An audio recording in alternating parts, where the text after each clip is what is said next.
You mentioned the music industry in Ghana. I was coming there. What's your perception about the music industry? I think that's what we have now. It's the best that we have. We can't have more than this. That's what we have. The Stonebwoy, because recently he was complaining about. So when he speaks, and then let's channel. I'm not trying to disrespect him. Also, when Stonebwoy speaks and he says, "This is what we have, GHAMRO. Although but I think we should all support it so that you see the amount of people who."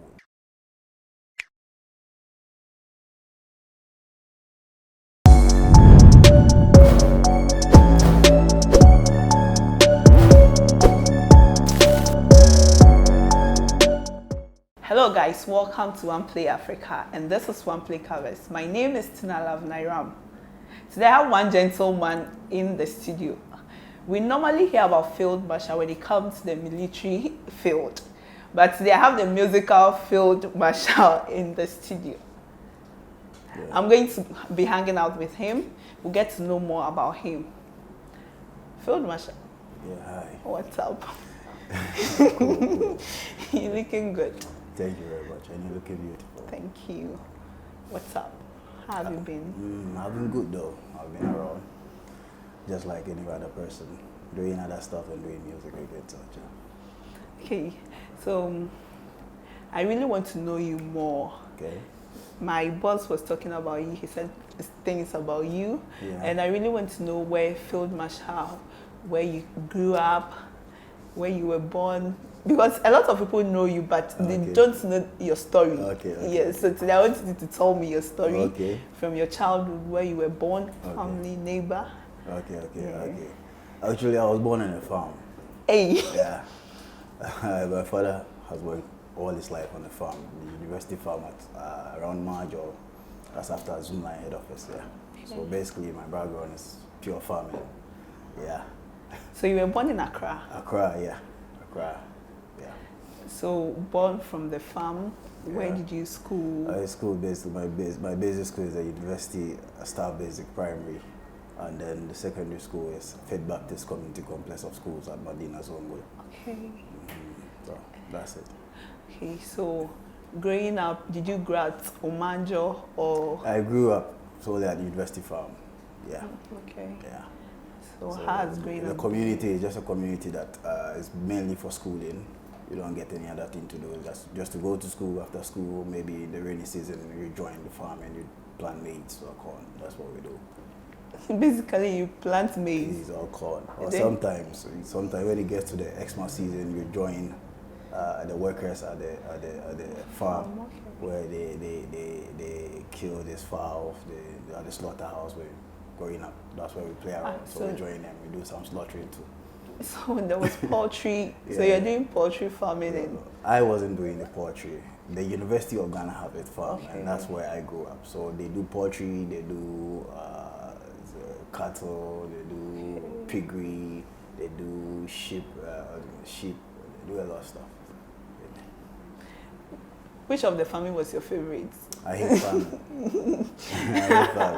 I hate farming to the extent that my senior brother used to have a farm. He started a farm, so we did it together. But along the way, I got interested in some base farming, weeding among some small, not too big farm, small farming, just weed around.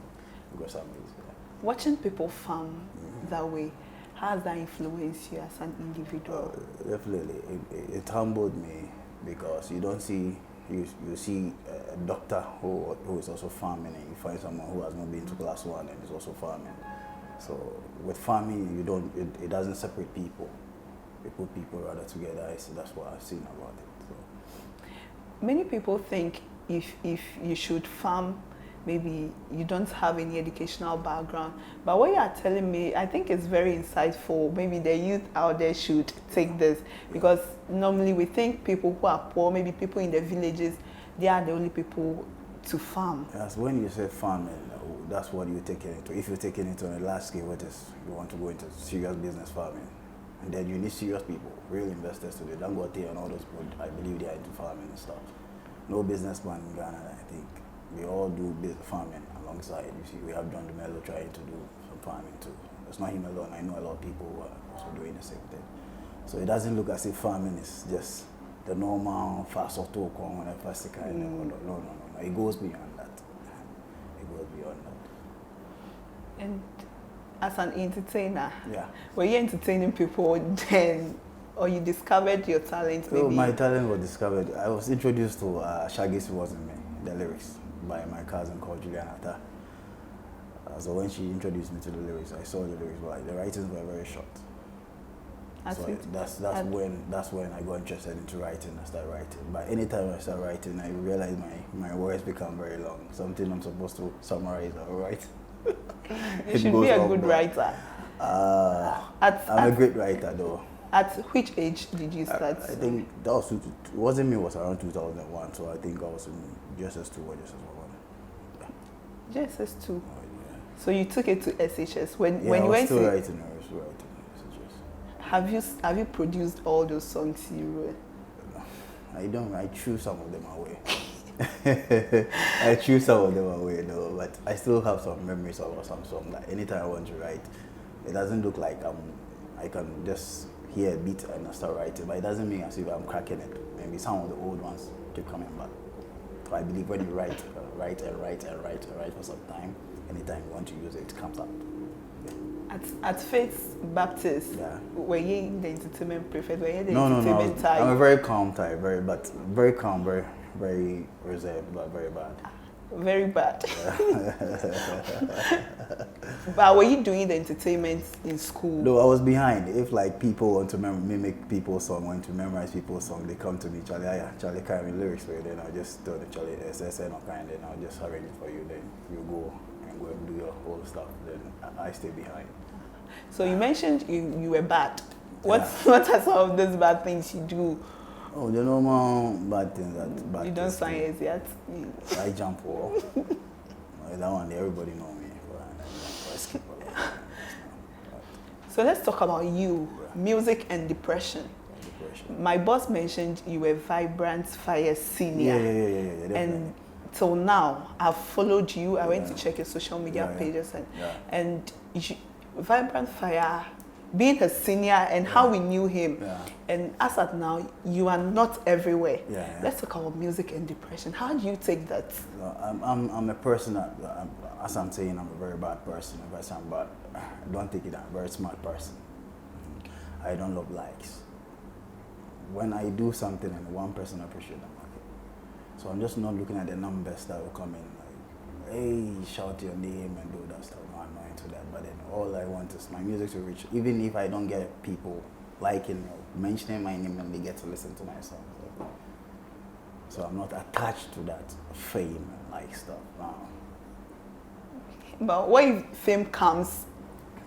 I live a normal life, so you won't see me as how you see people get excited, get overly excited because of fame. And then when it's no more there, you find them having issues, drinking alcohol, doing stuff. Who inspires you? Musically? Oh, basically I'm a writer, so I love people who write, but then I pay peculiar attention to vocals. So you see me listening to the old artists, mostly the Amachi Daddies and stuff. But then when you go outside, I listen to the Bob Marleys, I listen to Sizzla Kalonji, I listen to Akon, very good vocals. I listen to mostly people with nice vocals. Yeah. So and there's this chap in Ghana, Aquabwa has a sleep. I like his vocals, yeah. And then sometimes I go deeper and I listen to the sound. I hear a song, I won't listen to the lyrics, I just listen to the sound.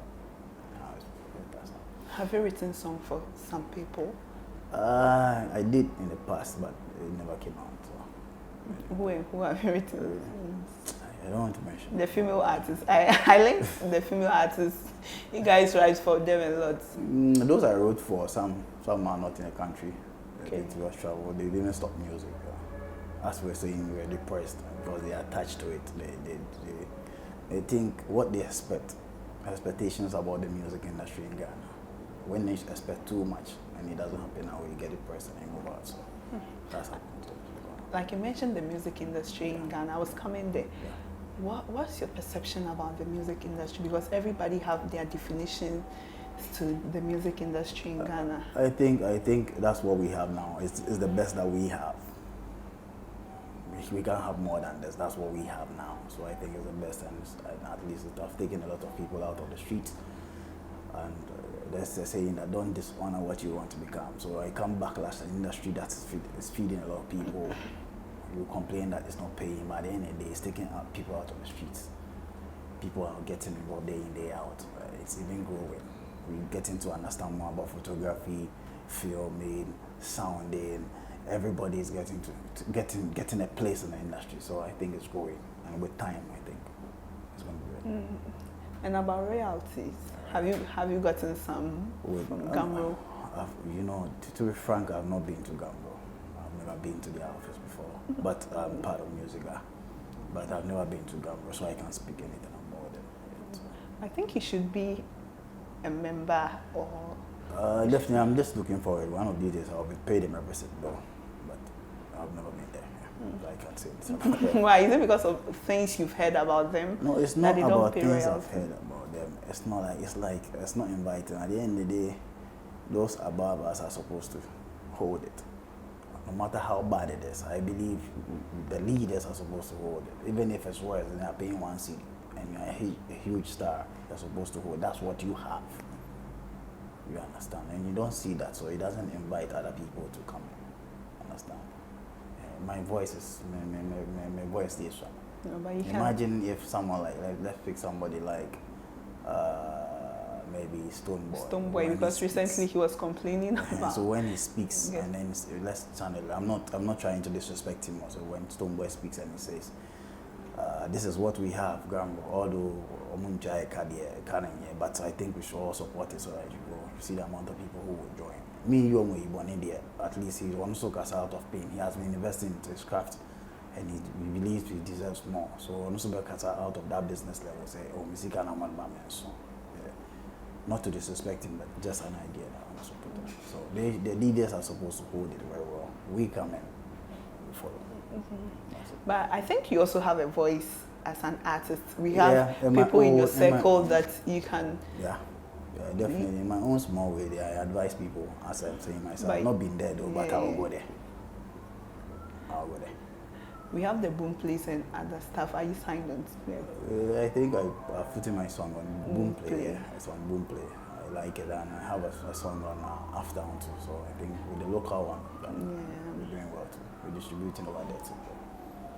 So I saw your video, Love You Die. Love You Die. Love You Die. Love You Die. Yeah. How many songs do you have now? Officially, songs that are out, I think Love You Die, Tanka, Happy Yourself, and the new one that I just released, Stamina. 4 songs? Yeah, that's out. Officially? Out, yeah. I look as if, I think it's not too much. Yeah. There's no, with my style of music, there's no listenership. There's no that audience, you don't have to feed it too much. When the audience comes, you feed it. No. That's my style of music. That's what I'm doing. Okay, so I have one artist who told me that I don't want to waste my songs again. It's not about wasting my songs. It's not me per se. It's not as if I'm not wasting my song or something. No. We're looking for the listenership, the fans, the followers. Once they come up, put it. So do you think the ones you've released so far, people have really people have really listened to it, like how you're saying I think I think just a few days ago, somebody heard my new song, and then he went back and listened and said, did you play this song? Did you promote this song? Did you? So it's like people are getting to go back to my old songs now. Yeah, people are getting to go back to my old song, and they love it. They don't even see it as an old song. They think it's still new. I should bring it back and push it hard. So we're just looking for ways that we can maneuver and put them in between. I think you should give us a new song rather than promoting. You should target one hit song. Like they say, if you get a hit song that is all over, people will go back to listen. You can't find a hit song. The people find it for you. How? You can't find it. How? If you say this is it and they say it's not hit, it is not a hit. So when they find it, say we like this, they embrace it and it makes it a hit.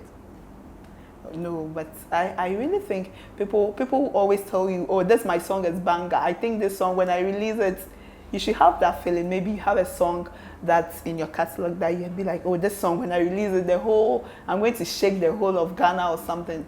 So when it comes back and we embrace it, we go back to check your other song. Okay. My songs are all good. Once you get hold of my song, you listen to it. The very first day you listen to it, you get attached to it. So I think all my songs are very good.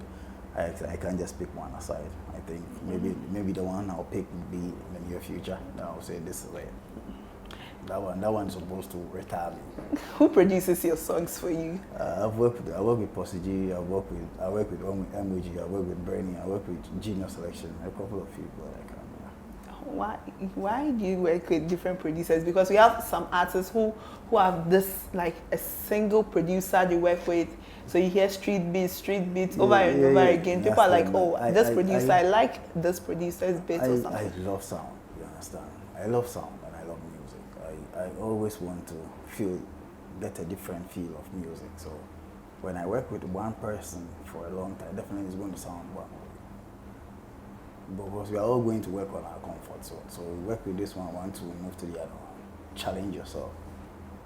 It's not always be in the comfort zone. Once he knows what you like, bam, bam, bam, you do it and go. No, it's not always challenge yourself. We always keep learning, challenge ourselves to keep learning. That's why I like to work with a variety of engineers. Okay, you're making sense. Because some artists will tell you, this person, I like his beats, he's good. Anytime he plays the beat for me, I think I get a vibe and all that stuff. Do you really think it's there with someone like Emoji? Yes. Wow, that guy's a crazy. Very crazy. Very crazy producer. Very crazy. What's his name? Genius, another crazy producer. Charlie, they are good. All the ones I'm working with, they are dope guys. There are people who have been in the system and my style of music. When I get into the studio, we play with the vibe and then we come up. So, is production expensive? It's very expensive. Very. Yeah, it's very expensive. Like, how much? Or it depends on the producer? It depends on the kind of artist that is coming. You know, okay. Some producers take outright, some to share. They give you the split sheet, they give you their split sheet, so that you know when you're selling a song for maybe 50,000, they have a cut in it. So it depends on how you want to work with them. And your music videos, do you have a particular director who does the directions? Because I've watched Love You Die, I've watched Happy For You, Happy Yourself, yes. Do you have one director who does the direction? No, I use Love You Die was Joy Williams and Happy Yourself was Slingshot. So different people. Which one do you love more? I like all of them. I like all of them. Yeah, they are raw and natural. People can relate to, so I just like all of them. What do you think as an artist at the rate of which these directors are trying to change the face of the music videos? Right. Because now we have a lot of directors who does creatively well. I'm very happy about it. Anytime I see someone pop up as a director, I become very happy because it gives opportunity for them to challenge themselves.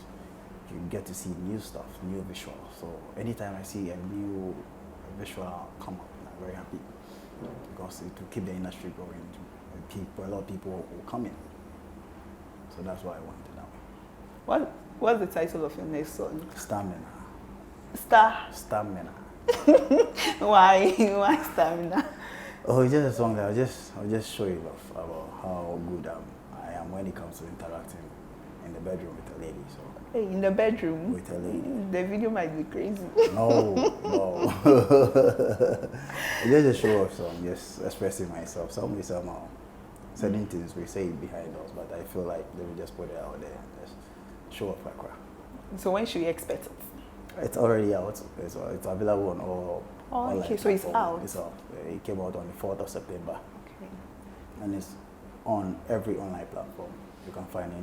You can find on my Facebook page, which is FieldMarshall Music, Instagram, FieldMarshall Music, Twitter. I'm FieldMarshall. You can find it. So we can find it all. Yeah, you can find it. So that's the social media handles to Yeah, you. yeah. You've mentioned Yeah. them. Okay, thanks so much for your time. I'm grateful. Thank you very much. Okay, so guys, follow OneplayAfrica on all social media handles and follow me at Nairam. This has been OnePlay Covers. See you next time.